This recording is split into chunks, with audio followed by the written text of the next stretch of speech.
जल जंतु है। पत्नियों ने सूंड हटाई, मुंह फेर कर चल दी। अरे धर्म पत्नी जी, आप कहां जाती हो? बोले पतिदेव आप निकलोगे नहीं तो हम यहां खड़ी थोड़ी रहेंगी, और काम भी तो देखना है। बच्चे बोले बाबूजी अब आप तो निकलोगे ही नहीं, कितने दिन हो गए हम भूखे खड़े हैं यहां पे, तो क्या करें? खाली पानी पी के जिंदे थोड़ी न रह सकते हैं। पत्नी बच्चे छोड़ करके चले गए। गजराज को बड़ी ग्लानि हुई। इन हाड़मांस के पुतले वालों से मैं सहायता मांगता हूं, इतनी सहायता गोविंद से मांगता तो भी कल्याण हो जाता है।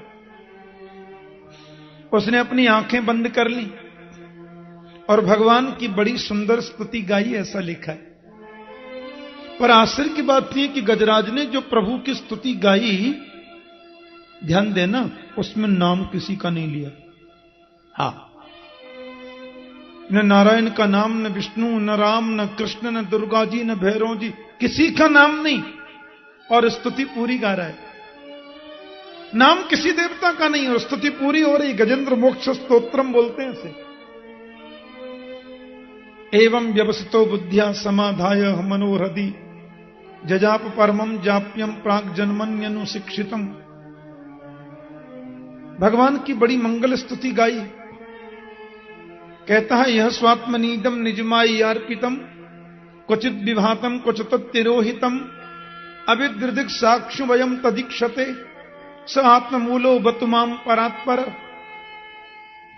गजराज कहते हैं जो अपनी इच्छा से सारी सृष्टि का सृजन करते हैं, पालन और लय कर देते हैं, मैं उन्हें प्रणाम करता हूं, वो आकर के मेरी रक्षा करें। जिसकी कृपा के बिना संसार का कोई भी कार्य सुसंपन्न नहीं हो सकता, जिसकी इच्छा के बिना संसार की कोई प्रक्रिया पूर्ण नहीं हो सकती, मैं प्रणाम करता हूं, वो आकर के मुझे दर्शन दें। और फिर कहता है कि अरूपायोर रूपाय नमः आश्चर्य कर्मणे। जो निर्गुण होने पर सगुण भी है और सगुण होने पर निर्गुण भी है, मैं प्रणाम करता हूं, वो मेरी रक्षा करें। क्षेत्रज्ञाय नमस्तुभ्यम सर्वाध्यक्षाय साक्षिणे पुरुषायात्म मूलाय मूल प्रकृतये नमः। मैं उन क्षेत्रज्ञ को प्रणाम करता हूं। गीता में कृष्ण कहते हैं ना, क्षेत्रज्ञम चापि माम विद्धि सर्व क्षेत्रेषु भारत। मैं उस क्षेत्रज्ञ अविनाशी को प्रणाम करता हूं। तो क्षेत्र हो गया शरीर और क्षेत्रज्ञ हो गया मेरा गोविंद। अब आश्चर्य की बात तो यह है सज्जनों कि गजराज ने स्तुति तो सबकी गाई, लेकिन नाम किसी का नहीं लिया। देख लो, अब यह है ना विचित्र बात, किसी भी देवी देवता का नाम लिया नहीं। भगवान सुखदेव कहते हैं आकाश में देवताओं की बड़ी भीड़ लगी है। हाँ, बड़ी भारी भीड़ लगी देवताओं की आकाश मंडल में। और ब्रह्मा जी सोचते हैं कि मेरा नाम लेकर के पुकारा नहीं तो मैं बचाने क्यों जाऊं। सुखदेव जी कहते हैं ब्रह्मा देव विविध लिंग भिदाभिमाना। सब देवताओं के मन में अभिमान है, हमारा नाम नहीं लिया तो हम क्यों। ब्रह्मा बोले पूरा नाम याद नहीं था तो चार मुंह वाला आके रक्षा कर दे, इतना बोलता मैं तो ही बचा लेता। माता जी बोली सचियां जोता वाली माता तेरी सदाई जय बोला नहीं। ऊंचे छत्तर वाली कहा नहीं, पहाड़ा वाली कहा नहीं। भोलेनाथ ने कहा पूरा नहीं था नाम याद तो इतना ही बोल देता, सिर्फ इतना कह देता।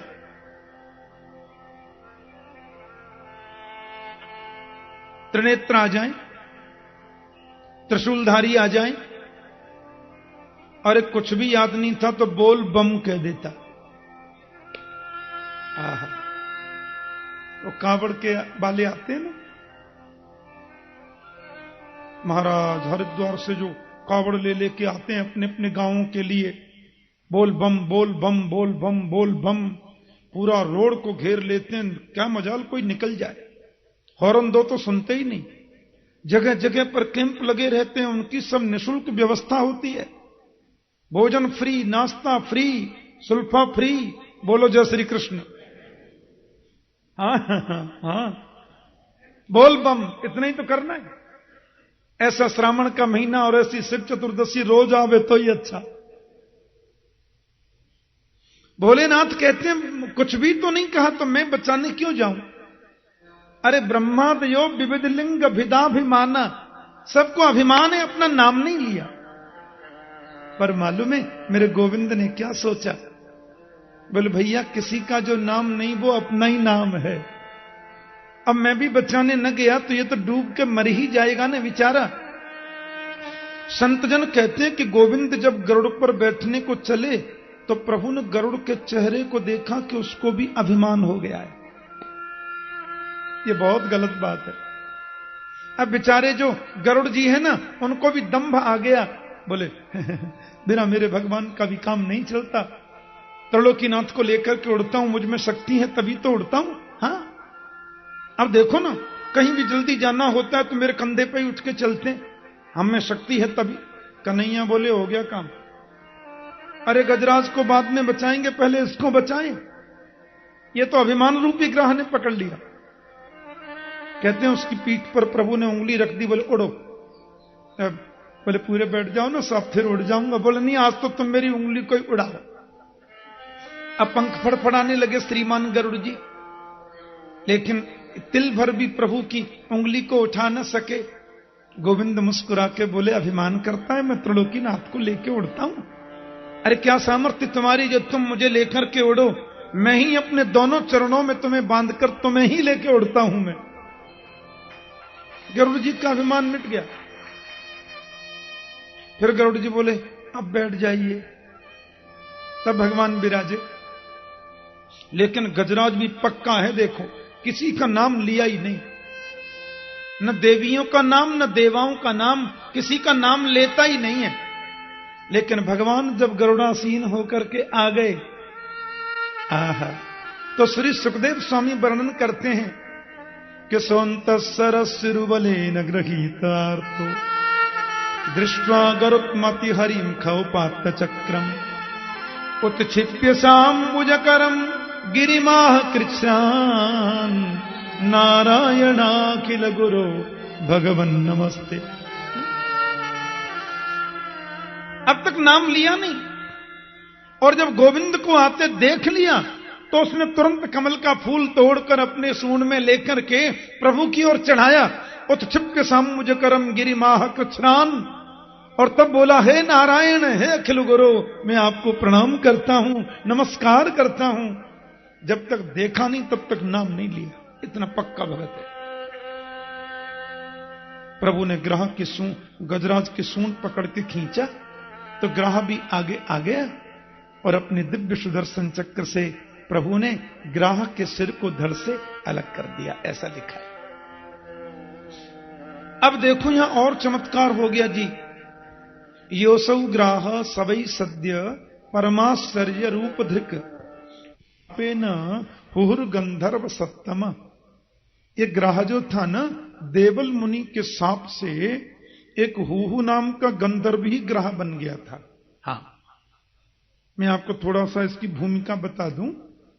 जैसे अपने नाटकों में एक दो आदमी हंसाने वाले होते हैं ना, उनका काम होता है हंसाना, है ना। रासलीला में मनसुखा धनसुखा होते हैं, रामलीला में भी होते हैं, नाटकों में जोकर होते हैं, होते बड़े अच्छे हैं वो, पर वो बात ऐसी कहेंगे कि आपको हंसी आ जाए। ऐसे ही देवताओं की मंडली में दो गंधर्व हैं हंसाने वाले, और दोनों ही खास भाई हैं, विदूषक हैं। एक का नाम है हाहा और दूसरे का नाम है हूहू। बोलो जय श्री कृष्ण। हाहा और हूहू दो हैं। हाँ, अब देखो ये हूहू नाम का जो गंधर्व था, नदी के किनारे बैठा था। उस नदी में संत देवल मुनि नहाने आए। आपने देखा होगा जब संत लोग नदी स्नान करते हैं, तो फिर कई लोग उसमें खड़े होके सूर्यार्घ देते हैं, माला जपते हैं। नदी में खड़े होकर जप करने से मंत्र सिद्ध हो जाता है, ऐसा बोलते हैं संत जन। तो देवल मुनि अपनी माला जप रहे थे। हूहू गंधर्व ने दूर से देखा, बोले दुनिया को तो हंसाता हूं, आज बाबा को ही हंसाना चाहिए। ऐसा डरा दूं कि बाबा भी याद करे।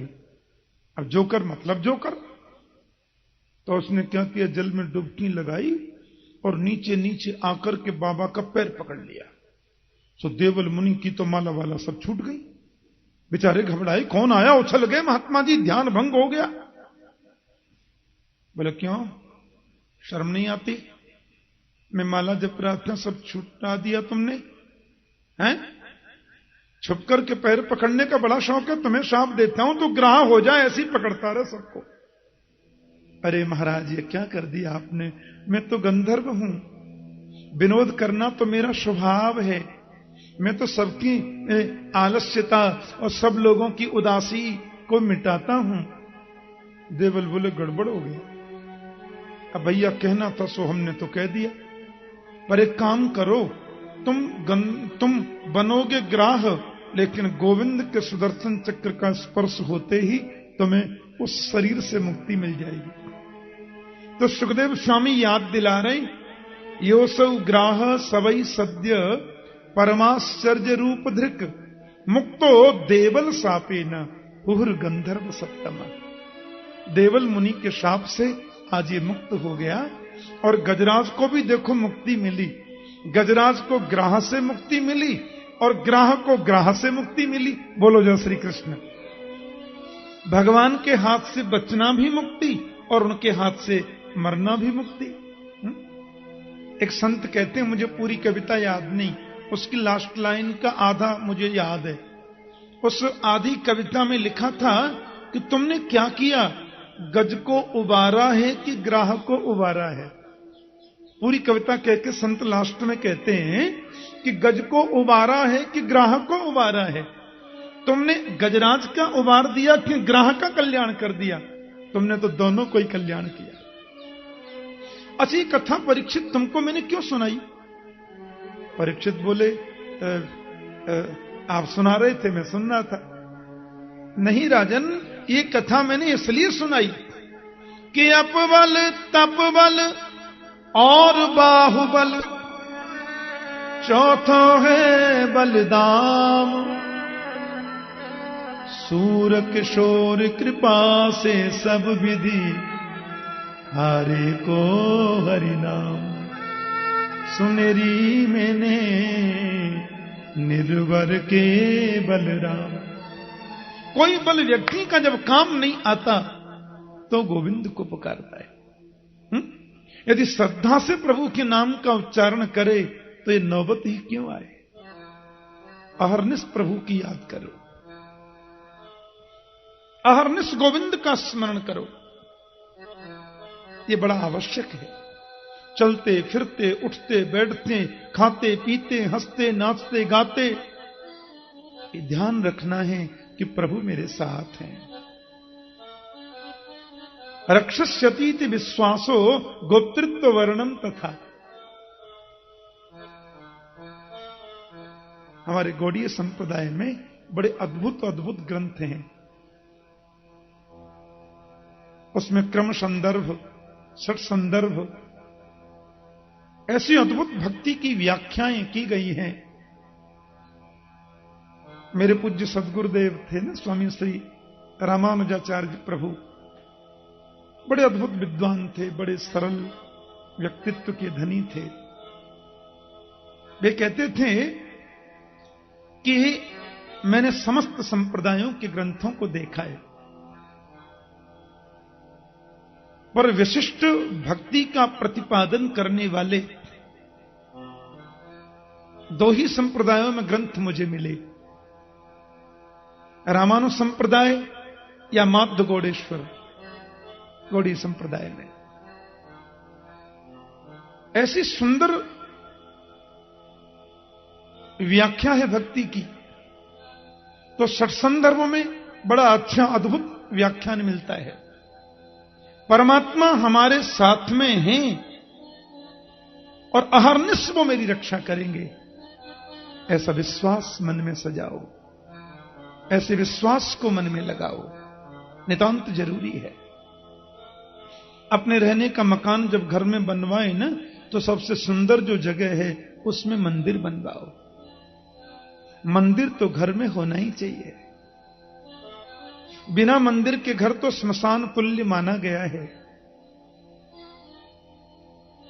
और दूसरी बात, अपने घर में जो हम प्रतिमा रखते हैं ना, तो शास्त्र सम्मत यह अभिमत है कि वो प्रतिमा देव मूर्ति घर में जो पूजा में रखी जाती है वो 10-12 अंगुल से बड़ी नहीं होनी चाहिए। अत्यतिष्ठत दशांगुलम, 10-12 अंगुल से बड़ी प्रतिमा मूर्ति रखना निषेध है। अच्छा, बिना प्राण प्रतिष्ठा किए स्टैचू तो कितना भी बड़ा रख लो, कोई फर्क नहीं पड़ता। या भगवान का चित्र कितना भी बड़ा घर में रखें, क्यों चित्र की तो प्राण प्रतिष्ठा होती नहीं। लेकिन जो प्रभु की अष्टधातु की मूर्ति या किसी भी धातु की मूर्ति जो घर में हम रखते हैं पूजा में, वह मूर्ति कभी भी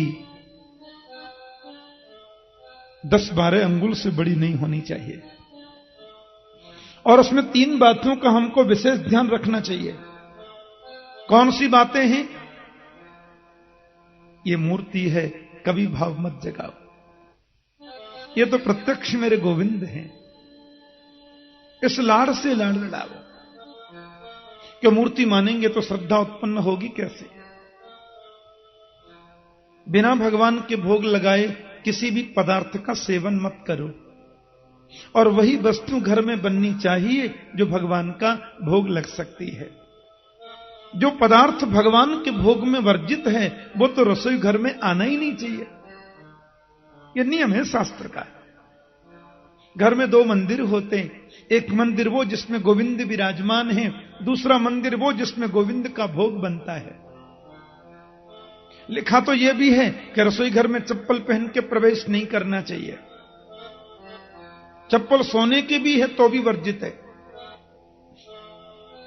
टाट बिछा लो, ठंडी लगती है तो संगमरमर लगाए महाराज। लकड़ी के खणामू स्पेशल रसोई के लिए बनाओ तो ठीक है, बहुत ठंड लगे तो उनको पहनो, पर शर्त यह है कि वो बाहर नहीं आने चाहिए। लिखा तो यह भी है कि खड़े होकर भोजन बनाना मना है। बोलो जय श्री कृष्ण। पर चलो कलयुग है, इतनी छूट मिल भी जाए तो कम से कम चप्पल पहन के तो मत बनाओ। जो चीज भगवान के भोग में वर्जित है वो प्रभु और रसोई में आना भी वर्जित है। तामसी पदार्थ भगवान के भोग में वर्जित, वो रसोई में नहीं आना चाहिए।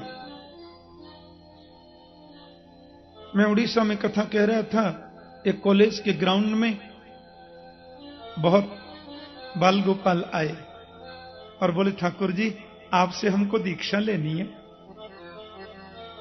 मैंने कहा भैया वो तो मैं ठीक है दीक्षा तो दे सकता हूं, पर 3 शर्त हैं। बोले कौन कौन सी? बोले पहली शर्त तो यह है कि तुम्हें चोटी रखनी पड़ेगी, क्योंकि हिंदुत्व की पहचान है चोटी रखना। चोटी तो जरूरी है। एक वो जमाना था जब लोग कहते थे दीवार में जिंदे चिन करके मर जाना मंजूर, पर चोटी नहीं कटाएंगे। अभी भले आदमी अपने आप काट लेते हैं। और आश्चर्य की बात यह है कि भाइयों की चोटी तो गायब हो ही गई, अब तो बहनों की चोटी भी छोटी हो गई। ये अच्छी बात नहीं है, ये अच्छा संकेत नहीं है। बहनों का तो सर्वोत्तम श्रृंगाराभूषण ही केश हैं। भाइयों की चोटी गायब, बहनों की चोटी छोटी। यह अच्छी बात नहीं है। मैंने कहा चोटी रखनी पड़ेगी। मैंने कहा भैया उड़ीसा में रहते हो, भगवान भरोसे चलता है, तुम्हें गीता हाथ में रख के प्रतिज्ञा करनी पड़ेगी कि जीवन में शराब और मांस का सेवन नहीं करोगे। और तीसरी बात मैंने कहा तुम पैंट पहनो चाहे पतलून पहनो, मुझे कोई आपत्ति नहीं, पर जिस समय प्रातः मंत्र जाप करोगे, पूजा करोगे, तो धोती पहन के ही करनी पड़ेगी। ये 3 बातें मानते हो तो कल आना, दीक्षा मिल जाएगी। बंगाल की एक बात मुझे बहुत भाती है। आप कितने ऊंचे बैरिस्टर सही, कितने ऊंचे मंत्री संतरी फंतरी खंतरी कुछ भी सही, आप कितने ऊंचे पद पर सही, लेकिन शादी जब आप करेंगे तो धोती पहननी ही पड़ेगी। बंगाल में बिना धोती पहने बर शादी नहीं कर सकता। हाँ, मंदिर में आप अंदर जाओगे तो धोती पहननी पड़ेगी, और कितने ऊंचे बैरिस्टर सही, लेकिन शादी में जब दुल्हा बनोगे तो बिना धोती के नहीं जा सकते। ये कितनी अच्छी बात है। देवो भूत्वा देवम यजेत, देवता बनकर के देव का यजन करो। जो भी धार्मिक कृत्य हैं धोती पहनकर करोगे तो उनका फल 100% मिलेगा, जरूरी होता है। तो रसोई में वही पदार्थ बनाने हैं जो प्रभु के भोग के लिए कहे गए हैं। और तीसरी बात यह है कि भगवान को जो वस्तु हमने समर्पित कर दी, जो भी चढ़ाया, प्रभु के चरण में हमने फूल चढ़ाए, माला चढ़ाई, तुलसी चढ़ाई, उसको भूलकर भी पैरों में नहीं गिरना चाहिए। हाँ, मेरे गुरुदेव कहा करते थे कि यह नियम वृंदावन में नहीं लगता। तीसरे नंबर वाला, दिल्ली में आपने मंदिर में भगवान को माला चढ़ाई और माला पुजारी जी ने आपको वापस कर दी, और आपने फिर वो माला कहीं रोड पर या नाली में डाल दी, तो ये भगवान की सेवा का बहुत बड़ा अपराध है, और ये सेवा अपराध नहीं करना। लेकिन ब्रज में यदि ऐसा हो जाए तो यहां दोष इसलिए नहीं है कि यहां तो रज के कणकण में गोविंद वास करता है, ऐसा गुरुदेव कहते थे। वृंदावन में हम चल रहे हैं, फूल बरसा दिए, प्रभु की माला मिली थी, कदाचित वो गिर जाए भूमि पर, तो इस भूमि पर उसका दोष नहीं है, क्योंकि तो भूमि गोविंदमयी है। प्यार से बोलो जय श्री कृष्ण। ये भूमि कृष्णमय है। यदा दुर्वास सस्सापात सेन्द्रा लोकास्त्रयो नप निस्त्री कांश्चा भवस्तत्र नेसुरिज्यादय क्रिया।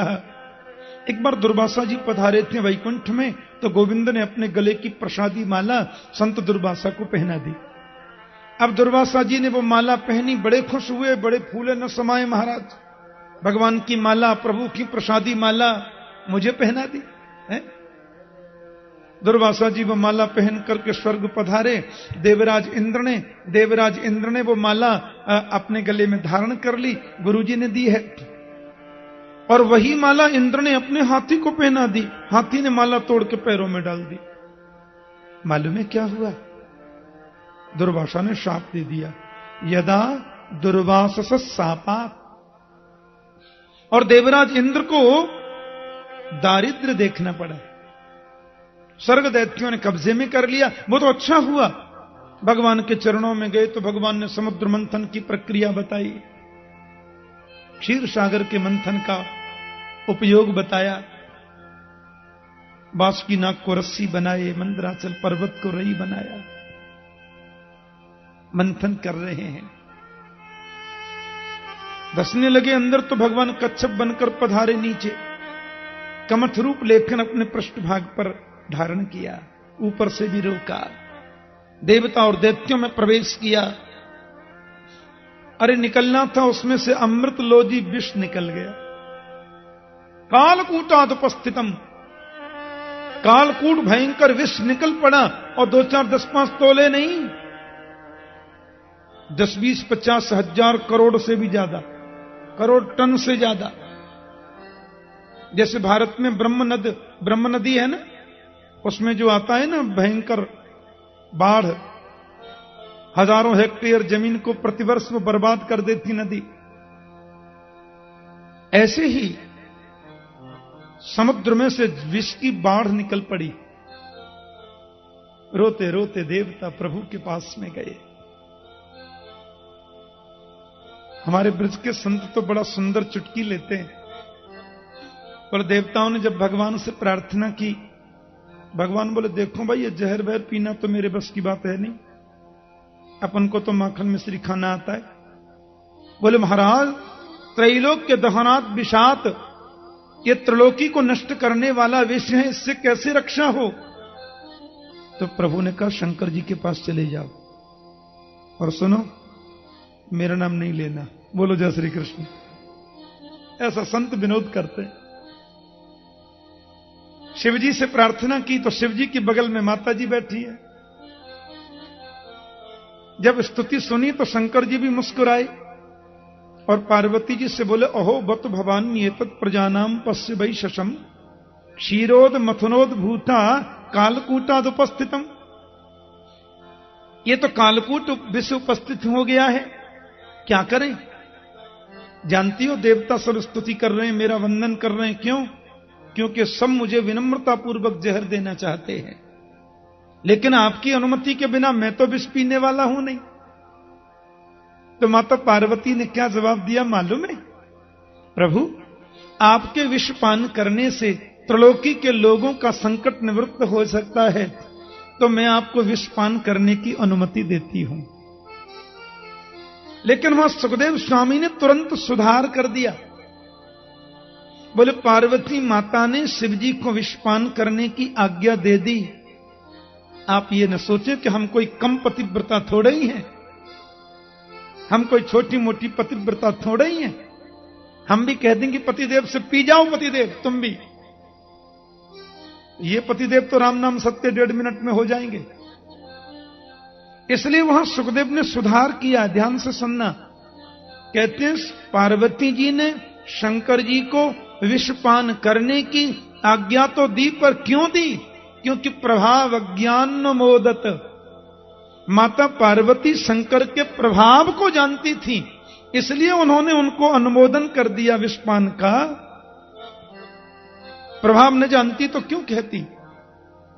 ततः करतली कृत्यम व्यापी हाला हलम विषम अभक्षयन् महादेव कृपया भूत भावन।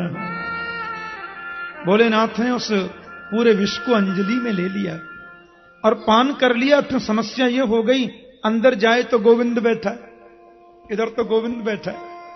उनको तो मीठा माखन खाने की आदत है, और बाहर निकालूं तो सारी दुनिया जल के राख हो जाए। इसलिए भोलेनाथ ने उस विष को कंठ में धारण करके रखा, तो नीलकंठ हो गए, सब लोग जानते हैं। अब समुद्र में से बड़े बड़े रत्न निकले, पारिजात नाम का कल्प वृक्ष निकला, उच्चैश्रवा घोड़ा निकला, ऐरावत नाम का हाथी निकला, बड़े सुंदर सुंदर रत्न निकल रहे हैं। और कहते हैं अप्सराएं निकली, और चंद्रमा निकला, द्वितीया का बाल चंद्र बोलते हैं उसे,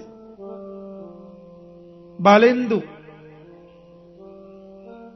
वह भी समुद्र से चंद्रमा को द्विज बोलते हैं, ध्यान देना। चंद्रमा का नाम द्विज क्यों है? कि इन्होंने 2 बार जन्म लिया है। ब्राह्मण, क्षत्रिय, वैश्य, इनको द्विज कहा जाता है, क्योंकि ये सब लोग 2 बार जन्म लेते हैं। एक बार मातृ गर्भ से जन्म लेते हैं, और एक बार संस्कारों से जन्म लेते हैं। उपनयन संस्कार से दूसरा जन्म होता है, इसलिए वो द्विज हैं। और चंद्रमा भी द्विज है, क्योंकि एक बार तो समुद्र में से प्रकट हुए, और दूसरी बार माता अनसुईया के यहां अत्रि मुनि के घर प्रकट हुए, इसलिए वो द्विज कहलाते हैं। बारुणी मदिरा निकला, दैत्य बोले हम लेंगे, प्रभु बोले ले जाओ। अब तो निकली माता लक्ष्मी, ततश्चाविर्भूत साक्षात श्री रमा भगवत परा रंजयंती दिश कांत्या विद्युत सौदामिनी यथा।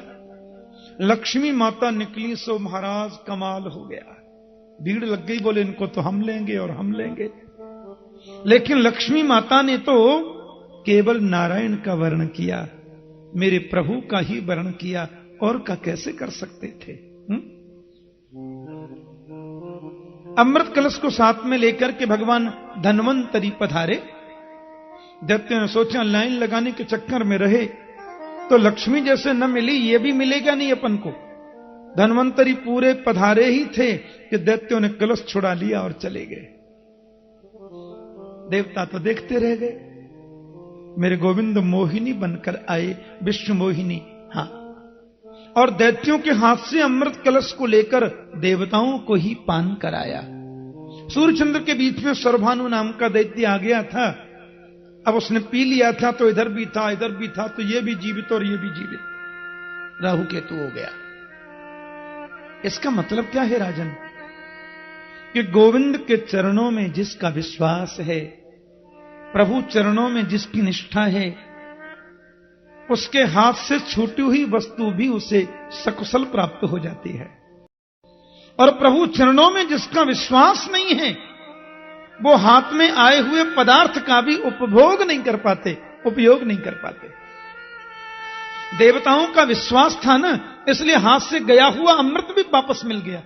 और दैत्यों को विश्वास नहीं है, तो हाथ में आए हुए अमृत को भी वो पी नहीं पाए। प्रभु ने देवताओं को दिलाया।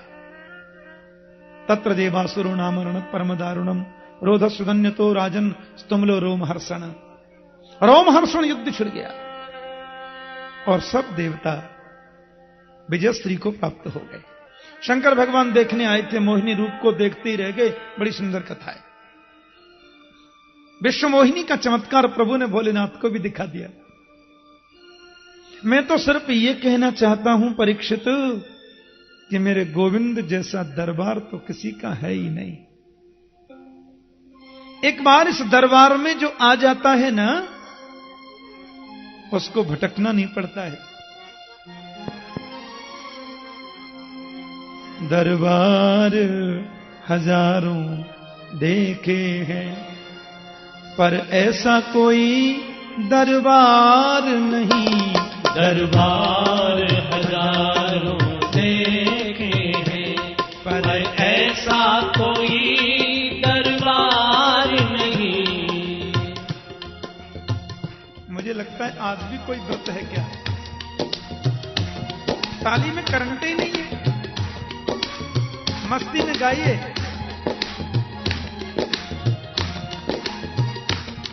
भाव से गाएं। दरबार हजारों देखे हैं, पर ऐसा कोई दरबार नहीं। ये दरबार हजारों देखे हैं, पर ऐसा कोई दरबार नहीं। जिस गुलशन में तेरा नूर नहीं, ऐसा तो कोई गुलजार नहीं। दरबार हजारों देखे हैं, पर ऐसा कोई दरबार नहीं। दरबार हजारों देखे हैं। आंसुओं के फिरते रहते हैं, दिन रात तुम्हारे कदमों में। आंसुओं के फिरते रहते हैं, दिन रात तुम्हारे कदमों में। आंसुओं के फिरते रहते हैं, दिन रात तुम्हारे कदमों में। आंसुओं के फिरते रहते हैं, दिन रात तुम्हारे कदमों में। है कौन बसर इस दुनिया का, है कौन कौन बसर इस दुनिया का। तेरे दर का खिदमतगार नहीं। दरबार हजारों देखे हैं, पर ऐसा कोई दरबार नहीं। दरबार हजारों देखे हैं। गोविंद के दरबार में बैठे, माता की गोद में बैठे, बहुत मस्ती से गाएं, बड़ी श्रद्धा से गाएं।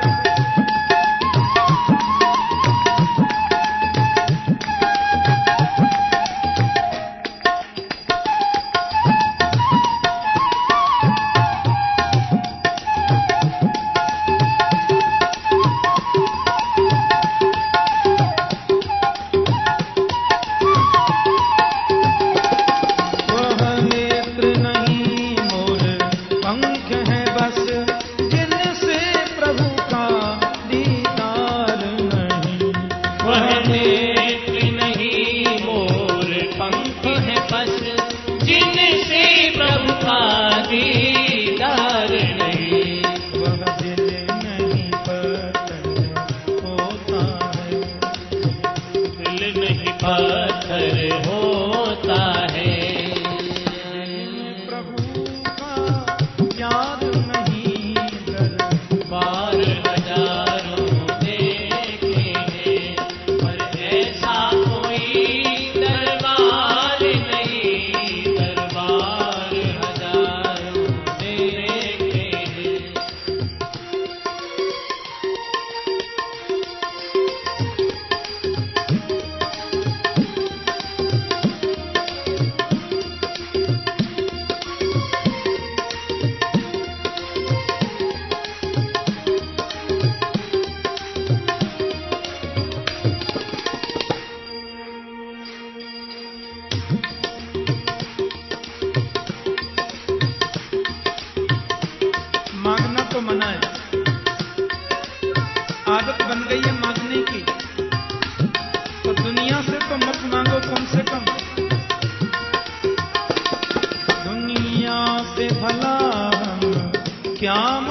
हसरत है तुमसे मनमोहन, जिस बार बनाए दम निकले। तेरा एक नजारा काफी है, तेरा एक नजारा काफी है, बस और मुझे दरकार नहीं, दरबार हजारों देखे हैं। क्योंकि वो भगवान है, उनको सुनना पड़ता है। गोविंद सबको सुख प्रदान करते हैं। किसी भी जीव की तकलीफ वो बर्दाश्त नहीं कर पाते। और विशेषकर जो भक्त हैं, अनन्यास चिंतयन्तो माम ये जनाः पर्युपासते तेषां नित्याभियुक्तानां योगक्षेमं वहाम्यहम्। अनन्यता से मेरा चिंतन जो करे उसका तो योगक्षेम वहन करता हूं मैं। अच्छा, एक बात आपसे कहें, ये जरूरी नहीं है कि देवकुल में जन्म लेने वाले सब भक्त ही होंगे। तो ये आवश्यक नहीं है कि दैत्यकुल में जन्म लेने वाले सब दुष्ट ही होंगे। कभी कभी दैत्यकुल में भी परम भक्त जन्म लेते हैं, प्रहलाद आदि। और कभी कभी देवकुल में उच्च पद पर बैठकर भी लोगों की बुद्धि दैत्यों जैसी हो सकती है। श्रीमद् भागवत में देवस्थान ऊंचा नहीं है। देवताओं का जो पद है वो बहुत ऊंचा नहीं है। भागवत के अनुसार तो देव होना बड़ी बात नहीं है, भक्त होना बड़ी बात है। बोलो जय श्री कृष्ण। हाँ, अब राजा बलि जो हैं ये प्रहलाद के पौत्र हैं। गुरु जी से बोले, महाराज अब वो तो अमृत पान कर चुके, अब क्या किया जा सकता है? बोले, अमृत पान करने वालों को भी परास्त तो कर ही सकते हैं, मार नहीं सकते। और उसके लिए तो गुरु सेवा, गौ सेवा आदि आवश्यक है। राजा बलि ने बड़ी निष्ठा से गुरुदेव आचार्य के आदेश का पालन किया। और धीरे धीरे अवसर देखकर शुक्राचार्य ने बोल दिया कि स्वर्ग पर चढ़ाई कर दो, मेरा आशीर्वाद है। राजा बलि ने स्वर्ग पर चढ़ाई कर दी, और केवल स्वर्ग नहीं, त्रिलोकी को अपने कब्जे में ले लिया। तीनों लोकों के सम्राट बन गए महात्मा बलि। एक बात कहूं, पुत्र के जीवन में यदि कोई संकट आता है तो सबसे ज्यादा कष्ट मां को होता है। मां का हृदय एकदम व्याकुल हो जाता है। और देवताओं की माता अदिति कहां जाएं? अपने पति कश्यप के चरणों में वंदन करने लगी। कश्यप जी क्या है? देवता और दैत्य दोनों के पिताजी हैं।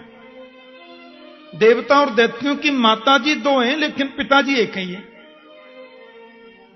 तो कभी चले जाते हैं 2-4 बरस में तपस्या से, फिर लौट के आए, फिर कुशल क्षेम पूछ लिया।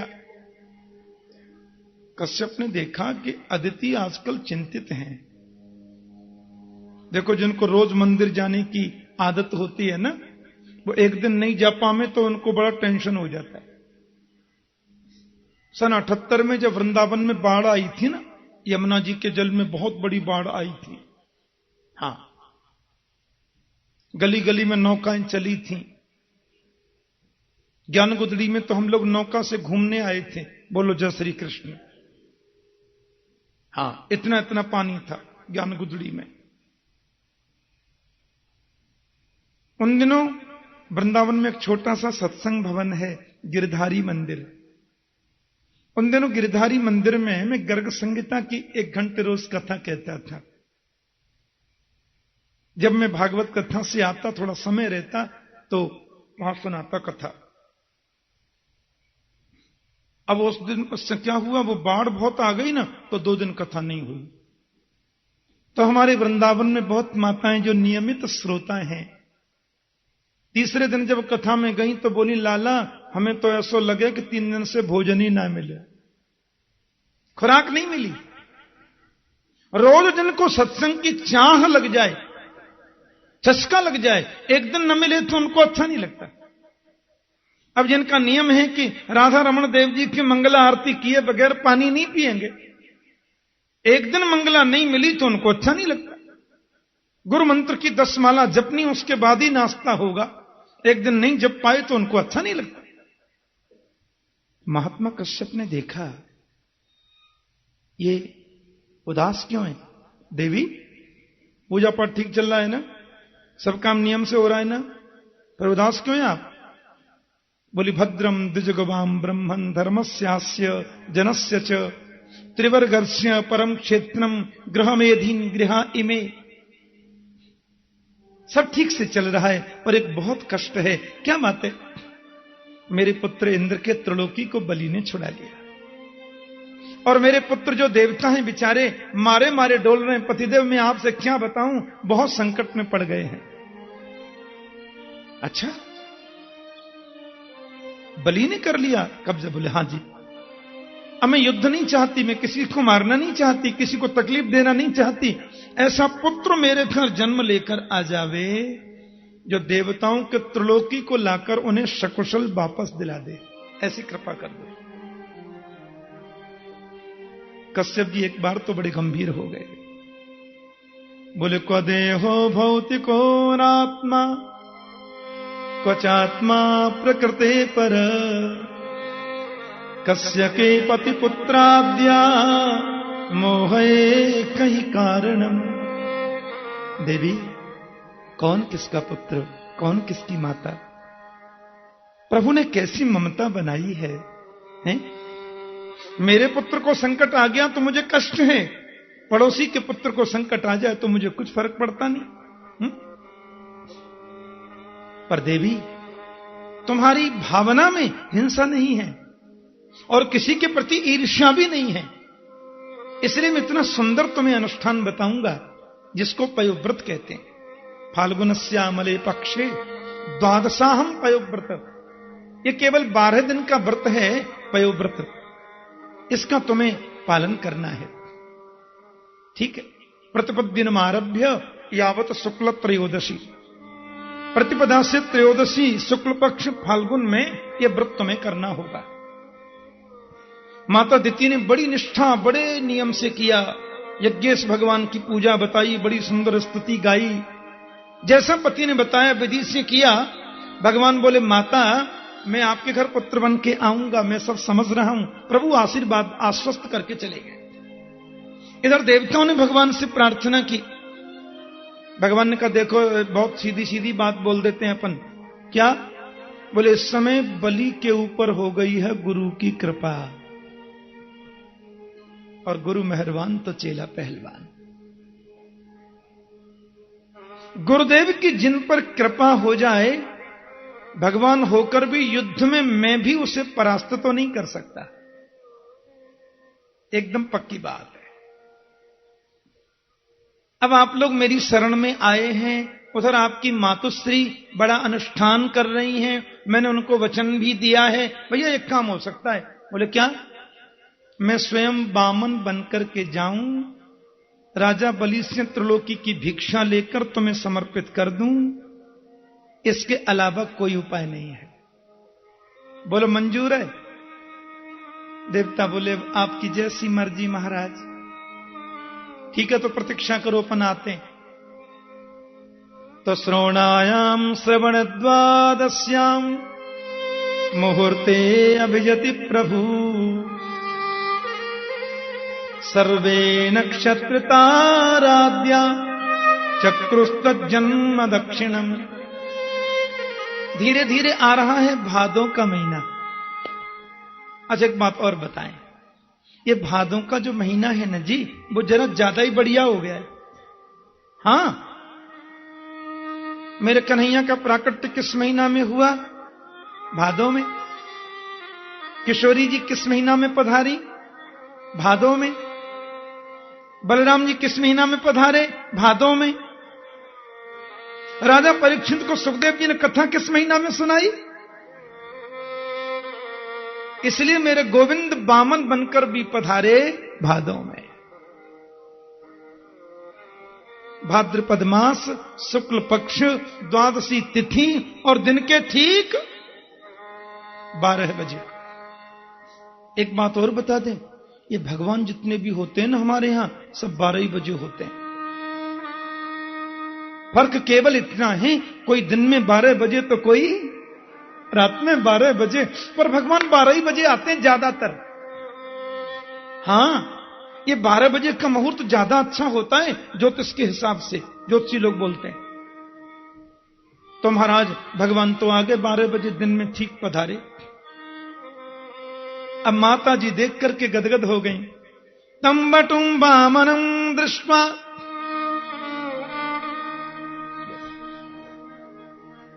मोदमाना महर्षय कर्माणि कारयामासु पुरस्कृत्य प्रजापतिम। मेरे वामन भगवान को देखकर के सब देवताओं के मन में बड़ी प्रसन्नता हुई, बड़े आनंदित हुए, सब लोग बड़े आह्लादित हुए। छोटे छोटे चरण हैं, छोटे छोटे हाथ हैं, बटुआ सा मुंह है। हमारे ब्रज में जो बहुत सुंदर बच्चा होता है ना, माताएं उसको ऐसा ही बोलती हैं, ये बहना देखो तो सही कितना सुंदर है, बटुआ से मुंह को, ऐसा बोलती। बहुत सुंदर है, मोती जैसे दांत, बिंबापल जैसे ओष्ठ, शंख जैसी ग्रीवा, बड़ी सुंदर कमल नेत्र। सुंदर है वामन भगवान, पर हैं टोटल 52 अंगुल के, 3.5 बिलांत के। अब उनको देखकर के सब देवता दौड़े, महाराज सपत्नीक पधारे, सबने पूजा करी। और सबसे पहले क्या हुआ, श्री बृहस्पति जी महाराज आए। बृहस्पति ब्रह्म सूत्रम मेखलाम कश्यपो ददात। ऋषि बृहस्पति जी ने वामन भगवान को पहले धारण कराया जनेऊ। बृहस्पति ब्रह्म सूत्रम, उन्होंने जनेऊ धारण करा दिया। माता ने कौपीनाथ छादनम, माता मैया बोली नंगाई खड़ा है बेटा, इसको मैं कम से कम कौपीन तो पहनाऊं। सो माता ने कौपीन धारण करा दी। देव छत्रम जगत पते, दिशाओं ने वामन भगवान को छत्र समर्पित कर दिया।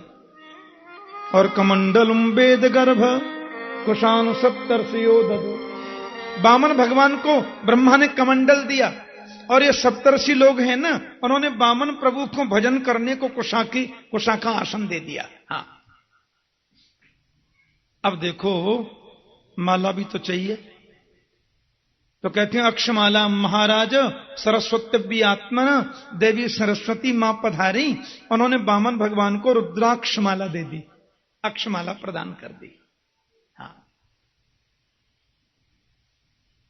पर भिक्षा कौन दे? भिक्षा का पात्र तो खाली है। तो भिक्षा माता कात्यायनी ने वामन भगवान को भिक्षा प्रदान कर दी। बोले जय श्री कृष्ण। कि भिक्षां भगवतीं साक्षात् उमादादंबिका सती।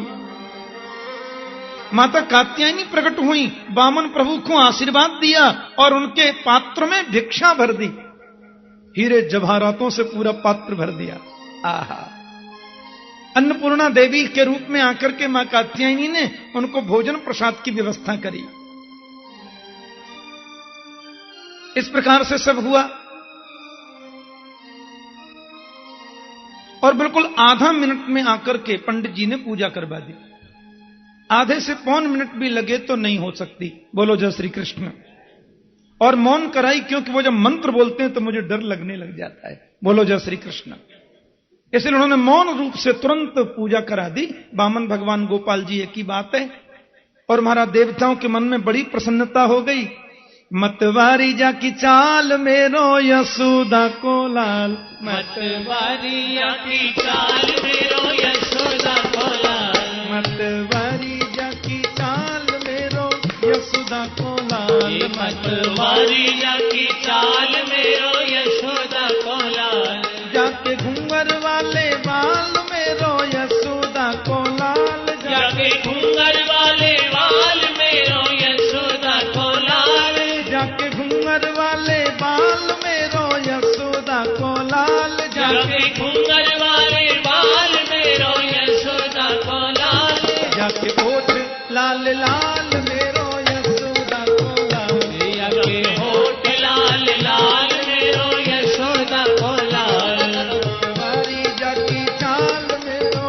यशोदा को लाल। ये मतवारिया की चाल मेरो यशोदा को लाल। मतवारिया की चाल मेरो यशोदा को लाल। ये मतवारिया की चाल मेरो यशोदा को लाल। संग खेले ग्वाल वाल मेरो नंद जी को लाल।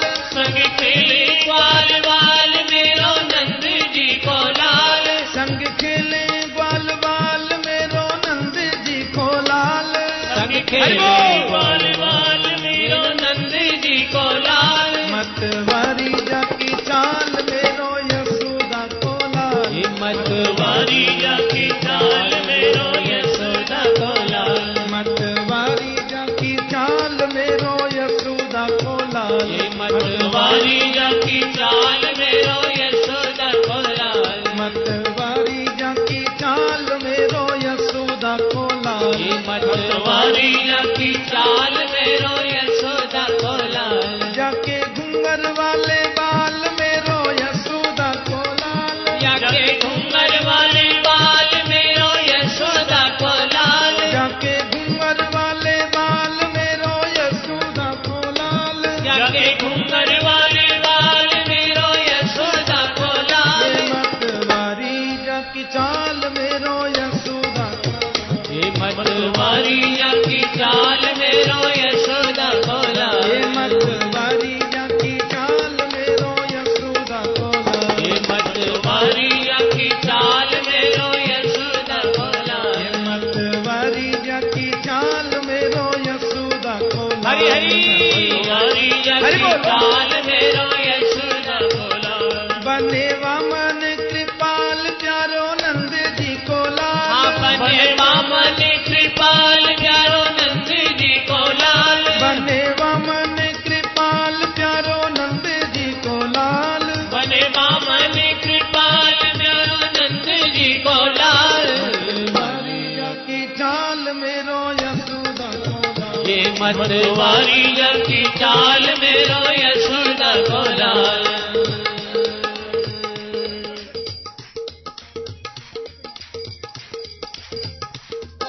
भगवान वामन का बड़ा सुंदर सबने दर्शन किया और सब लोग मन में आनंदित हो गए। वामन भगवान राजा बलि के यहां जाने से पहले वो भिक्षा में जो मिला था ना, माता जी को आज्ञा लेकर गुरु जी को देने लग गए। प्यार से बोलो जय श्री कृष्ण। और जैसे ही वो गुरुदेव को प्रदान करने लगे, गुरुजी बोले छोटी मोटी भिक्षा से अपना काम तो नहीं चल सकता, हमें प्रसन्न करना है तो राजा बलि के मंडप में जाइए और त्रिलोकी की भिक्षा लेकर के आइए।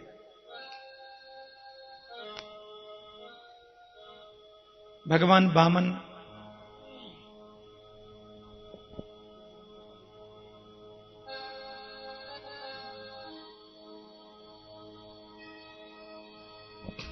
तो वामन भगवान राजा बलि के मंडप की ओर जा रहे हैं और कहते हैं गुरुदेव आपका आशीर्वाद है तो ये कार्य जरूर पूरा होगा। और वो सीधे बलि के मंडप की ओर जा रहे हैं। थोड़ा बिल्कुल ध्यान से सुनना।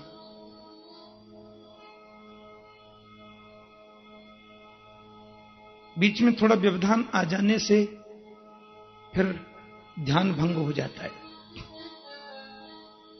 और आचार्य चरणों की आदत होती है, वो करते हैं जरूर गड़बड़। जय श्री कृष्ण। जो अपने विप्र बंधु हैं ना, वो ऐसा हो ही जाता है। वामन भगवान सीधे राजा बलि के मंडप की ओर जा रहे हैं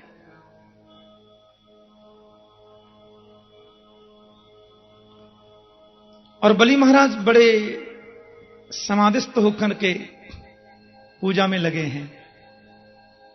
एक बात आपसे कहूं, जिस व्यक्ति को हम जानते नहीं, जिससे हमारा कभी का कोई परिचय नहीं, उसको देखते ही हमारा मस्तिष्क यदि झुकने लग जाए तो समझना उसमें दैवी शक्ति जरूर है। पक्की बात है,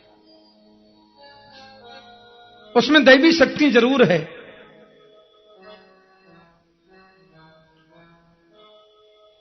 और ये वामन भगवान को बलि ने दूर से देखा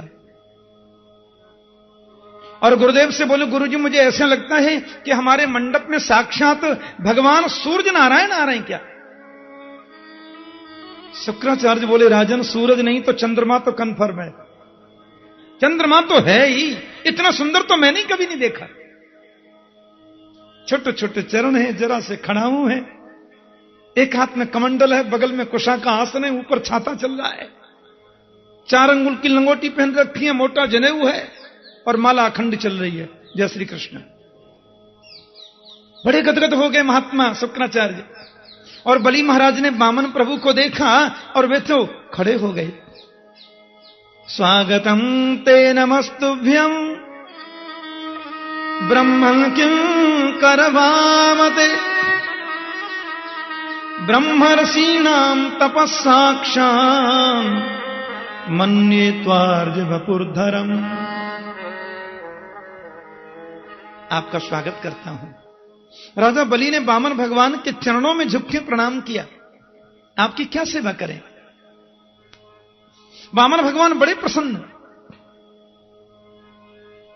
मुझे ऐसा लगता है बड़े बड़े ब्रह्मर्षि लोगों की तपस्या आज आरज वपु लेकर के मेरे मंडप में आ गई, क्योंकि अद्य नः पितरस्तृप्ता अद्य नः पावितं कुलम अद्य सुष्ट क्रतुरयं यद्भवान आगतो गृहान।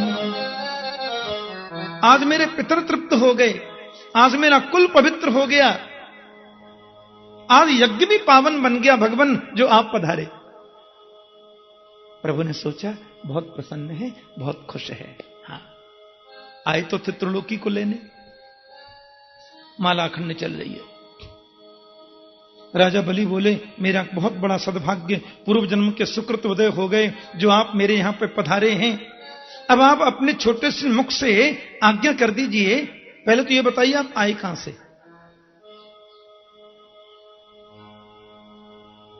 आपका आश्रम कहां है?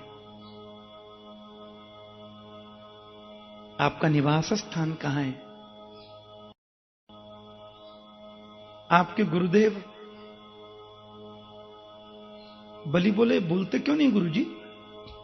गुरुजी बोले, दिख नहीं रहा, अखंड जाप चल रहा है, मंत्र जाप चल रहा है, बीच में कैसे बोलेंगे? बलि की और श्रद्धा हो गई और चरणों में गिर के बोले, आपके श्री मुखारविंद के दर्शन के बाद मुझे ऐसा लगता है कि मैं आपको बहुत कुछ दे दूं, लेकिन मैं आपको दूं और वो आपके काम ना आवे तो क्या फायदा? इसलिए मैं चाहता हूं अपने श्री मुख से आप एक बार बोलो, क्या सेवा करूं? कि गाम कांचनम गुणबद्धाम अमृष्टम तथान्न में उत्तवा विप्रकन्या कि ग्रामान् समृद्धान् स्तुरगान् गजाल्बा बतोर यथा अर्हत संप्रयच्छ।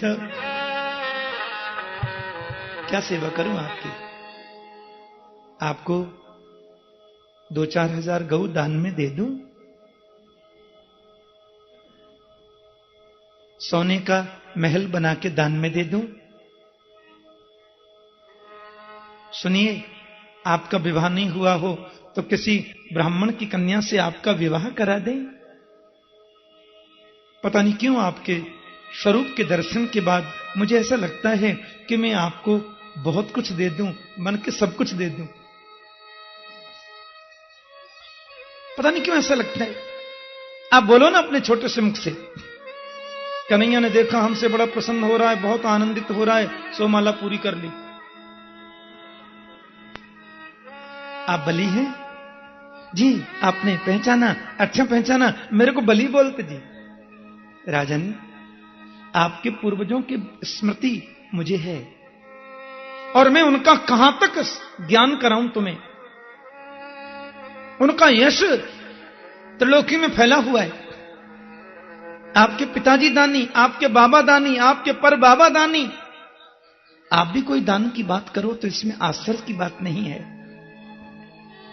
लेकिन बड़े कष्ट के साथ मुझे कहना पड़ रहा है कि मैं आपकी इस इच्छा को पूर्ण नहीं कर सकता, क्योंकि मैं तो महात्यागी हूं। एक पैसा भी कभी दान में लेता ही नहीं मैं तो। और क्यों लेना जी?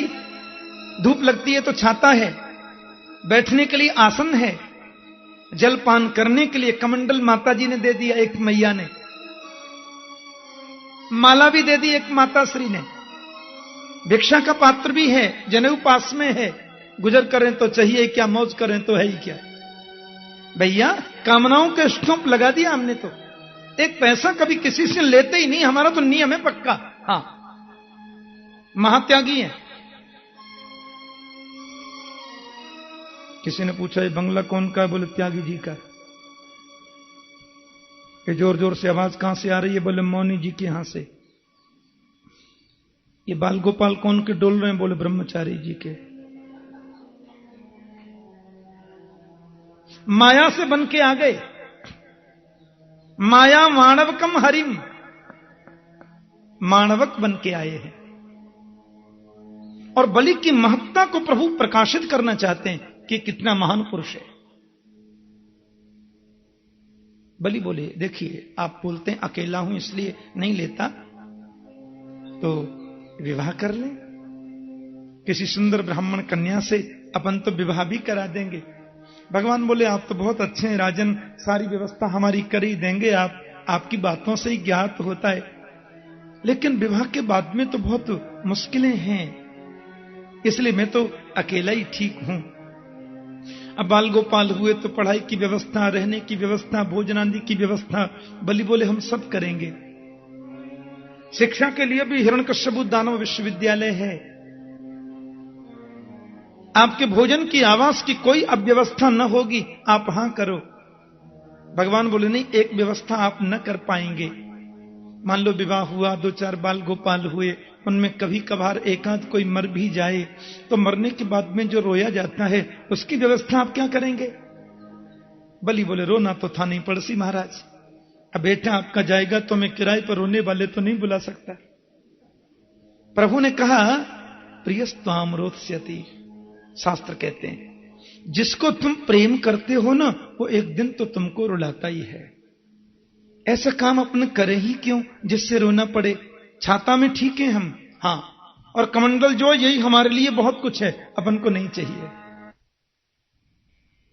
चरणों में गिर के बोले कुछ तो आपको बोलना पड़ेगा, क्योंकि बिना आप कुछ लिए चले गए तो लोग क्या कहेंगे, इतना बड़ा ब्रह्मचारी विप्र आया और तुमने कुछ भी नहीं दिया।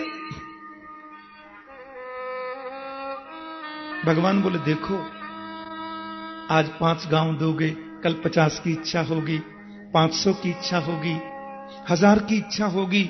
ये जो तृष्णा है ना, तृष्णा तेषुपजायते, ये बढ़ती चली जाती है। इसलिए मैंने तो अपनी कामनाओं को विराम दे दिया, मैं कभी किसी से कुछ मांगता नहीं हूं। अब मैं आपकी तरफ जब बार बार देखता हूं तो मुझे लगता है कि मैं कुछ न लूं तो आपको बहुत तकलीफ होने वाली है।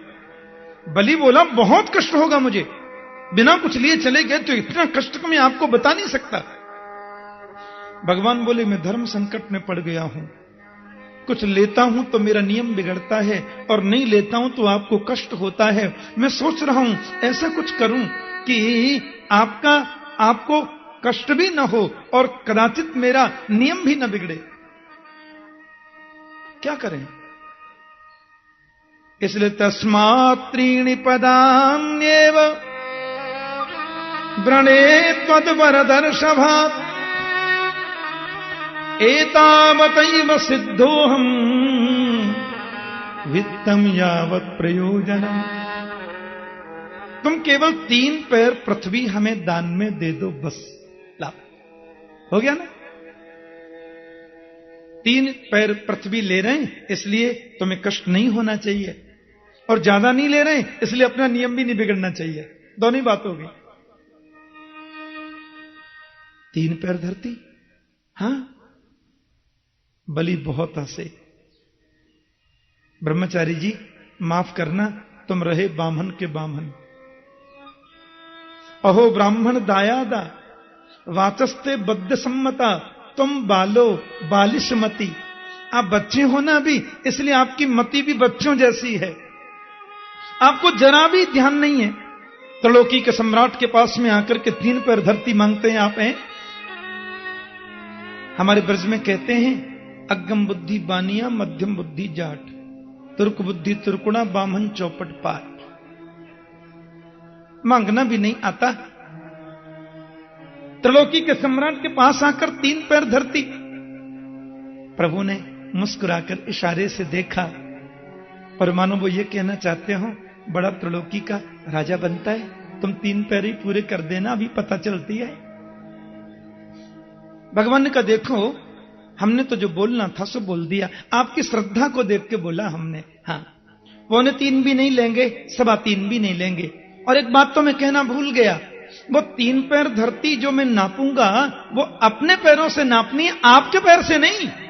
बलि बोले कर लो बाप, 3.5 बुलान के टोटल हैं आप। अरे आपके 3 पैर में तो एक आसन भी बिछने वाला नहीं है। भगवान बोले जो बोलना था सो बोल दिया। अब जल्दी कमंडल में जल लेकर के आओ और आकर के संकल्प कर दो महाराज। 3 पैर धरती का क्या संकल्प करूं, बहुत शर्म आती है।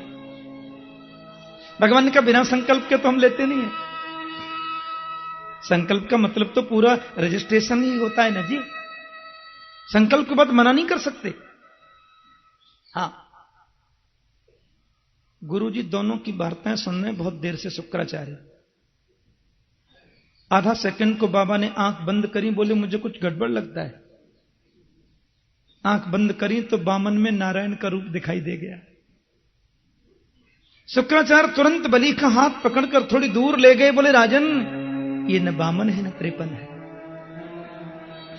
इनके चक्कर में बिल्कुल पड़ने की जरूरत नहीं है। बलि बोले तो कौन है?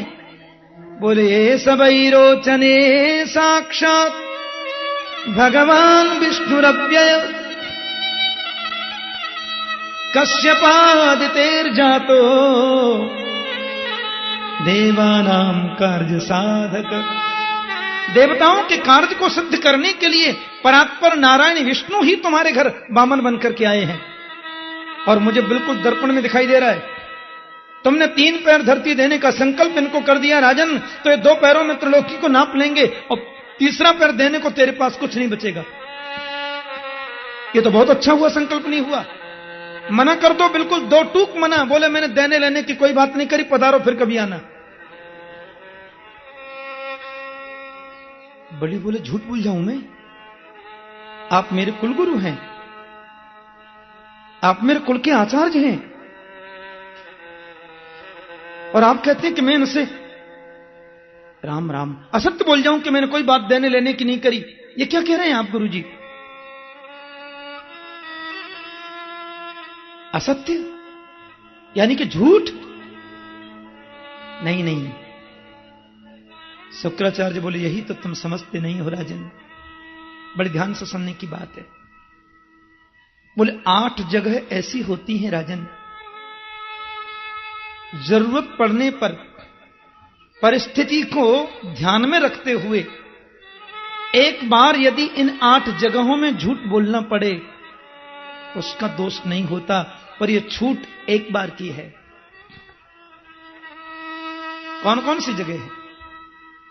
तो स्त्रीषु नर्म विवाहे च वृत्यर्थे प्राण संकटे गौ ब्राह्मणार्थे हिंसायाम नान्यतम स्यात् जुगुप्सितम। बड़ी सुंदर बात कही।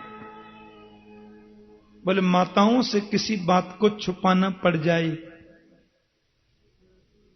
तो पारिवारिक परिस्थिति को ध्यान में रखकर एक बार असत्य बोलकर भी उनसे बात छुपानी पड़े तो दोष नहीं है। क्यों?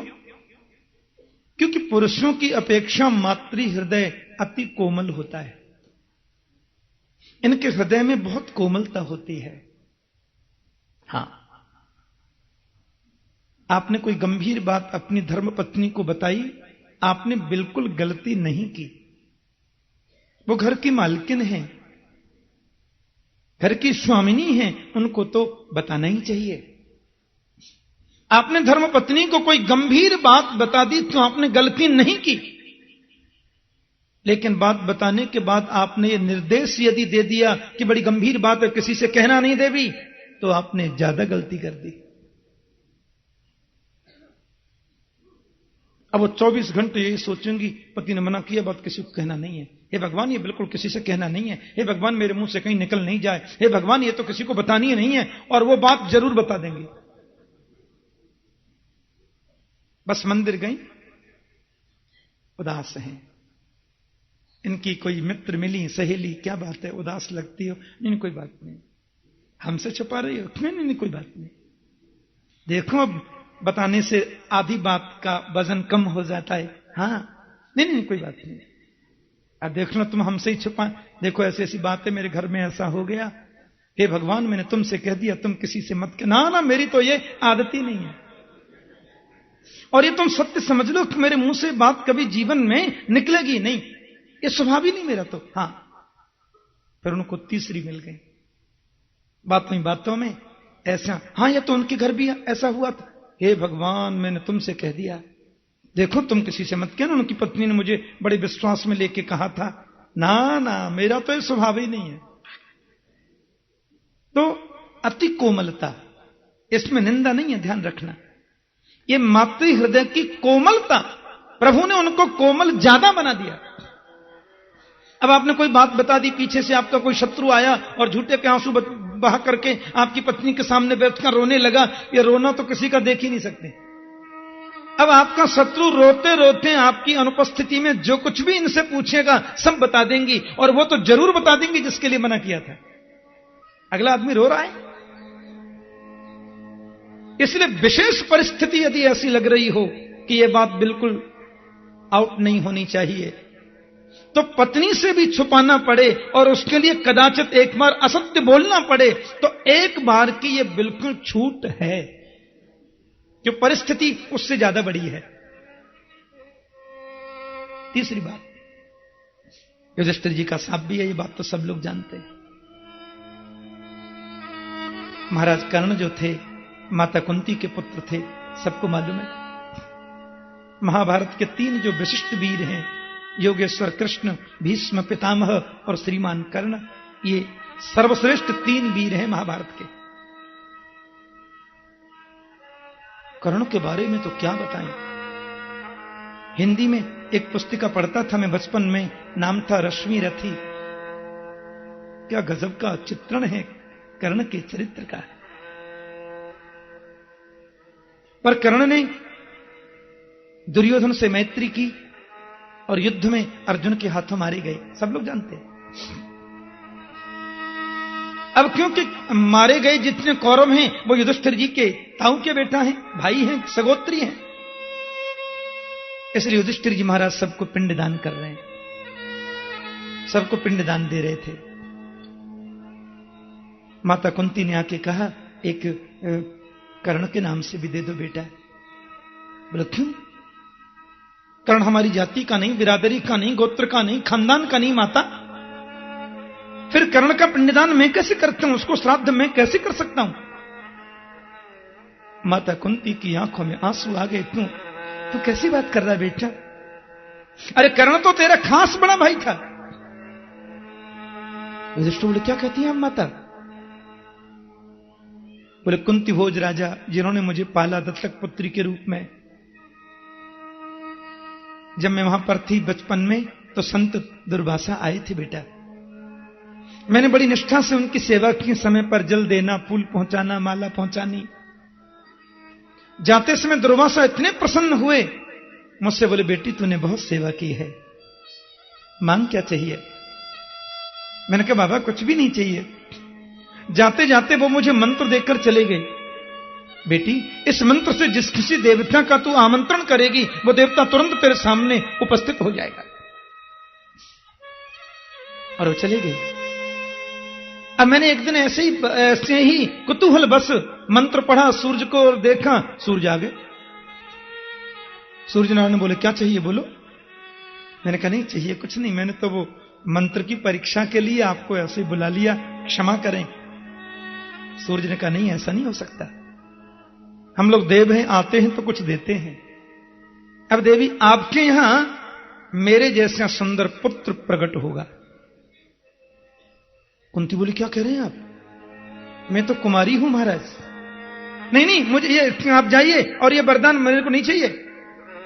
सूर्य बोले आप कन्या ही रहेंगी, ये तो मंत्र शक्ति से होगा। लेकिन मैं समाज को क्या बताती युधिष्ठिर, मैंने डर की वजह से, लोक लाज की वजह से उस बच्चे को लता पत्रों में लपेटकर गंगा में प्रवाहित कर दिया। और बालक गंगा में बहता जा रहा है तो अधिरथ नाम के सूत, जिनकी पत्नी का नाम है राधा,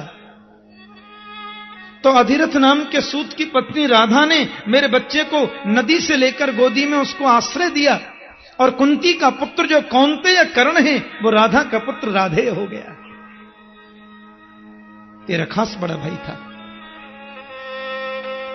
महात्मा युधिष्ठिर जी की आंखों में आंसू छल छला गए। माता ये तुमने क्या किया, इतने बड़े अतिरथी वीर को तुमने कितनी सहजता से मरने दिया, ये बात मुझे पहले क्यों नहीं बताई। मैं जब कभी कर्ण के पैरों की ओर देखता था तो मुझे लगता तो था कि कर्ण के पैर माता कुंती के चरणों से मेल क्यों खाते हैं। मैंने तो कभी सोचा ही नहीं कि कर्ण हमारा भाई हो सकता है। और ये गंभीर बात तुमने हमसे छुपाई माता। मैं शाप देता हूं कि आज के बाद कोई वंदनीय माता भी अपने हृदय में किसी बात को बहुत काल तक छुपाकर नहीं रख सकेगी। तो शायद युधिष्ठिर जी का शाप भी इनके हृदय की कोमलता में एक कारण बन गया हो। इसलिए अति गंभीर विषय पर ज्यादा आवश्यकता दिखाई देती हो, एक बार यानी कि सिर्फ एक बार माताओं से भी किसी बात को छुपाने में हमें असत्य का आश्रय लेना पड़े, एक बार की छूट है।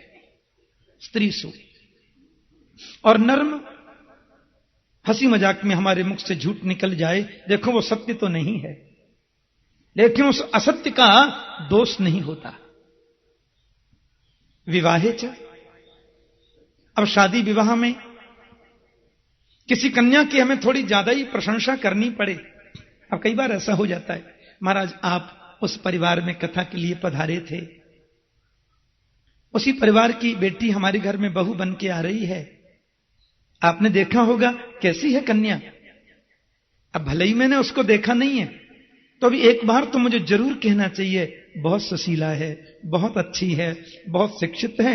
आप लोग अपनी मर्यादा और हिसाब से देख लीजिए, लेकिन बेटी अच्छी है, तो उसमें दोष नहीं लगता।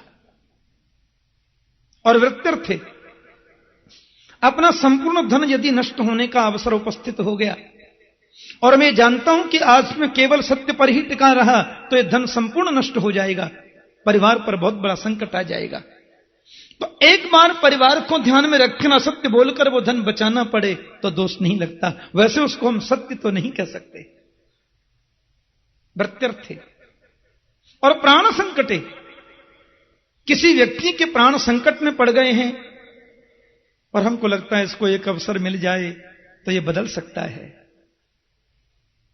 तो उस व्यक्ति के जीवन को ध्यान में रखते हुए एक बार उसके प्राणों को बचाने की कामना से ऐसा करना पड़े तो दोष नहीं है।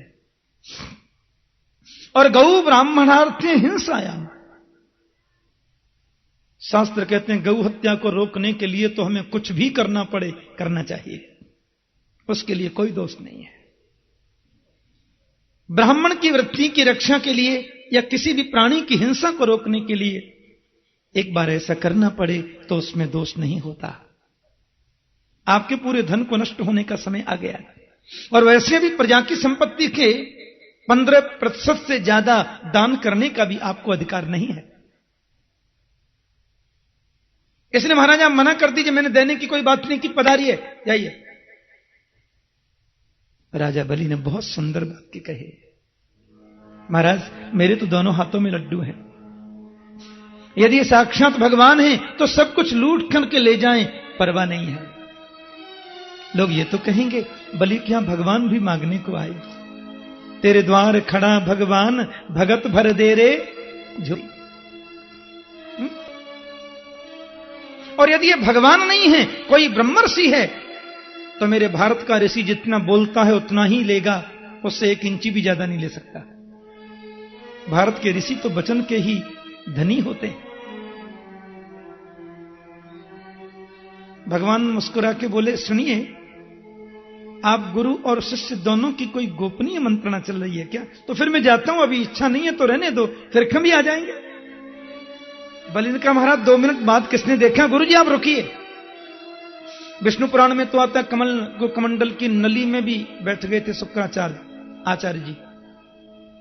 भगवान ने कुशा के आसन से उसमें ऐसे करके कहते हैं उनकी एक पधरा दी। बोलो जय श्री कृष्ण। लेकिन मनीषियों का मंतव्य है कि भगवान ने ऐसा करके शुक्राचार्य को कदाचित ये बताया होगा कि आप आचार्य हैं, कुल गुरु हैं, और कुल गुरु वही श्रेष्ठ होता है गुरु जो सबको एक नजर से देखे, 2 नजर से नहीं। भेद दृष्टि 2 दृष्टि, अभेद दृष्टि ही एक दृष्टि है। हाँ, शुक्राचार्य तो शाप दे के चले गए। हाँ, बलि ने कहा, ठीक है महाराज जी, अब लीजिए संकल्प। भगवान बोले, तो फिर जल्दी बोलो। वामन रूपाय ब्राह्मणाय तुभ्यमहम 3 पदवीं पृथ्वीं संप्रददे। और संकल्प जब हो गया, अब प्रणाम करो। बलि ने साष्टांग दंडवत करी और उठकर के देखा तो जहां भगवान का मुखारविंद था वहां तो चरण ही है। बलि ने ऐसे करके देखा तो मुंह तो दिखता ही नहीं, कहां चले गया? विराट बन गए मेरे गोविंद। बोले विराट भगवान की।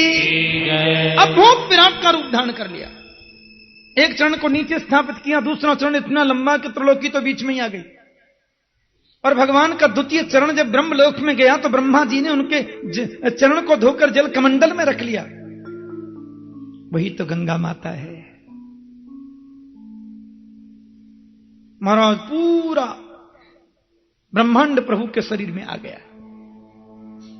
दैत्य लोग तो मारने दौड़े, बड़ा धोखा किया है ये विष्णु ने आकर के। लेकिन बलि ने कहा, कोई कुछ नहीं कहेगा, ये मेरे प्रभु हैं और मैंने संकल्प दिया है, जैसा इनको रुचिकर लगे करने दो। त्रिलोकी को नापने के बाद में भगवान बलि के सामने खड़े हो गए। बोले, आपने 3 पैर धरती देने का बाकायदा संकल्प किया था, और जो संकल्प करके पूर्ण नहीं करता वो नरकगामी हो सकता है। गरुड़ जी ने आकर के पास में बांध करके डाल दिया, पड़े रहो, बताओ तीसरा चरण कहां रखें? आजकल का भक्त होता तो सीधा ही बोल देता, महाराज संकल्प लेते समय तो आप 3 बिलान के थे, नापने के लिए लंबे हो गए तो मैंने ठेका ले रखा सब बात का। छोटे होके नाप लो, मैं मना कब करता जी। पर ऐसी बुद्धिमानी का परिचय नहीं देना ही सबसे बड़ी बुद्धिमानी है, कम से कम भगवान के सामने। राजा बलि के मन में जरा भी क्षोभ नहीं है, चेहरे पर जरा भी टेंशन नहीं है, जरा भी चिंता का भाव नहीं है। हाथ जोड़कर बैठ गए। भगवान ने कहा, बताओ तीसरा कहां रखें? बलि ने कितना सुंदर जवाब दिया। आपने कहा तो प्रभु नरक वर्क में जाने का तो मुझे डर नहीं लगता। मैं तो डरता हूं तो सिर्फ एक बात से कि किसी ब्रह्मर्षि को दिया गया मेरा वचन झूठा न हो जाए। यद्युत्तम श्लोक भवान ममेरितम बचो व्यलीकम सुरवर्य मन्यते कि करोमृतम तन्न भवेत् प्रणम्भनम पदम तृतीयम कुरु शीर्ष्णि में निजम। आप तीसरे चरण को मेरे सिर पर रख दीजिए, क्योंकि बताइए धन बड़ा होता है कि धन का मालिक? बोले, मालिक तो धन से 100 गुना बड़ा होता है। तो अभी तक आपने मेरे धन को ही तो नापा है केशव, मालिक तो बाकी है। पदम तृतीयम कुरु शीर्ष्णि में निजम। बलि का इतना कहना था, मेरे गोविंद के नेत्रों से आंसुओं के पनारे निकल पड़े। अरे बलि, आया था तुमको छलने के लिए, पर तेरी श्रद्धा ने तो मुझको छल लिया। आया था तुम्हें लूटने के लिए, पर तेरे प्यार ने मुझे लूट लिया। तीसरा चरण प्रभु ने बलि के सिर पर रखा, लेकिन बलि की पत्नी तो बलि से भी 4 हाथ आगे। भगवान से मुस्कुरा के बोली कि क्रीडार्थमात्मन इदम त्रिजगत कृतम ते साम्यम तु तत्र कुधियो परईश कुर्जु। ये पूरा विश्व प्रपंच आपकी क्रीड़ा है। ये मनुष्य की बहुत बड़ी गलती है कि अपने आप को इसका मालिक बोलता है। साम्यम तु तत्र कुधियो परईश कुर्जु। मेरे पति को आपने त्रिलोकी का राज्य दिया, ये बड़ी कृपा थी, और आज लूट लिया, ये तो डबल कृपा है। आपकी संपत्ति आपके पास, इसमें किसी का क्या। कहते हैं आकाश से प्रहलाद जी उतर के आए। प्रहलाद बलि के खास बाबा है। दादाजी को देखा तो बलि तो प्रणाम भी नहीं कर सकता, क्यों बंधा पड़ा बेचारा। नहीं, प्रहलाद जी को दंडवत करते कितने दिन बाद आज आए हैं बाबा ऊपर से। भगवान के चरणों में प्रहलाद ने प्रणाम किया और एक और सुंदर बात कह दी। त्वयैव दत्तम पदमेन्द्र मूर्जितम हृतम तदेवाद्य तथैव शोभनम। त्रिलोकी का साम्राज्य मेरे पौत्र को आपने प्रदान किया, ये कृपा है। और हृतम तदेवाद्य तथैव शोभनम, आज आपने वो सब ले लिया, ये तो और ज्यादा आनंद की बात है? और सुंदर बात है। आप दें वो कृपा, लें वो डबल कृपा। ब्रह्मा जी के सामने प्रभु ने प्रहलाद से कहा, तुम्हारा पौत्र तो तुमसे भी आगे निकला। ब्रह्मा बोले बंधा पड़ा है बेचारा, इसको खोल तो दीजिए प्रभु। प्रभु ने अपनी महिमा बताई, अपने स्वभाव को बताया, और प्रहलाद से बोले वत्स प्रहलाद भद्रम ते प्रियाही सुतलालयम। प्रहलाद, आज से मैंने सुतल लोक का राज्य तुम्हारे पौत्र बलि को दिया, तुम वहां जाओ। कैसा है सुतल? बोले सुतलम स्वर्ग भी प्रार्थ्यम, स्वर्गवासियों के लिए भी वंदनीय जो सुतल लोक है, उसका राज्य मैंने बलि को दिया। अब ये तो मैंने अपनी तरफ से दिया है। त्रिलोकी भगवान ने स्वर्ग में देवताओं को दे दी। फिर बोले बलि की जो इच्छा हो सो बलि महाराज मांग सकते हैं। बलि बोले मुझे कुछ नहीं चाहिए। भगवान बोले तुम मांग लो। कहोगे मुझे त्रिलोकी चाहिए, तो चाहे हमें इंद्र से युद्ध ही क्यों न करना पड़े, मैं त्रिलोकी तुम्हें दिला सकता हूं।